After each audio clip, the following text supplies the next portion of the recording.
Et voilà, les galères qui commencent. Et je viens à peine d'arriver au Japon et première claque, la banque. Franchement, je pensais que j'allais voir 2-3 galères, mais j'ai un visa business manager. Je me suis dit que avec ça, on allait me faciliter l'ouverture d'un compte bancaire. Eh ben non, bienvenue dans l'administration qui est toujours illogique. Mais avant que je te raconte la suite, abonne-toi. Du coup, j'ai déposé un dossier à la banque et je vais vous raconter comment ça s'est passé. Oui, allô, Oui, bonjour. c'est la banque concernant votre demande. Ah oui, c'est moi. Oui, nous aurons besoin de votre carte de salarié pour ouvrir un compte. Mais comme je vous ai dit, moi je suis responsable de l'entreprise et du coup, j'ai pas du tout de carte de salarié. Ah oui, je comprends, mais nous, on va pas pouvoir ouvrir de compte sans, hein. Vous allez devoir revenir dans 6 mois. 6 mois? 6 mois? Non, mais franchement, c'est pas une ouverture de banque, c'est une épreuve de koh. Eh bah, du coup, c'est parti pour le plan B1. J'ai trouvé un truc qui s'appelle Rakuten Bank. C'est une banque en ligne, c'est un peu comme Revolut, mais à la japonaise.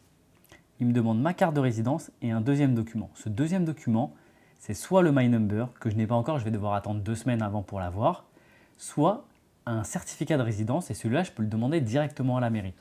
Donc, je vais à la mairie et je vais voir si je peux le récupérer rapidement. Et au passage, les documents que je vais devoir envoyer à Rakuten, c'est des documents que je vais devoir envoyer par voie postale. Normalement, on envoie par mail. Qui fait ça encore? Qui? Et avant d'aller à la mairie, il faut savoir que je suis en train d'apprendre le japonais. Du coup, mon niveau de japonais CP, il ne va pas me servir à grand chose à la mairie. Mais il faut savoir une chose, à la mairie, il y a une tablette. Et cette tablette, quand vous arrivez, vous choisissez la langue, et vous appuyez sur la langue de votre choix, pour moi français, et par visio, vous allez avoir quelqu'un qui va répondre à cet appel et qui va vous expliquer dans votre langue comment gérer les papiers à la mairie. Franchement, c'est pas hyper paradoxal. À la mairie, vous avez une tablette qui vous envoie vers un opérateur qui parle toutes les langues. Et à côté de ça, vous avez une banque dans laquelle je vais devoir envoyer des documents.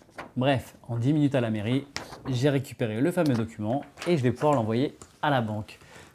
Et dernière petite chose, tous ces documents, je vais devoir tout recommencer dans quelques semaines ou quelques mois parce que je suis actuellement dans un logement à court terme et je cherche un logement à long terme et quand j'en aurai trouvé un, je vais donc déménager. Et lorsque j'aurai déménagé, je vais donc tout refaire. Donc pour tous ceux qui veulent aller vivre au Japon, franchement, c'est top, foncez. Par contre, tout va prendre du temps, surtout si vous avez un visa business manager. Ouais, parce que franchement, dès que vous cherchez quelque chose, le visa business manager n'apparaît nulle part. Donc à la banque, on vous propose un visa étudiant, travail, mais le business manager, il n'existe pas.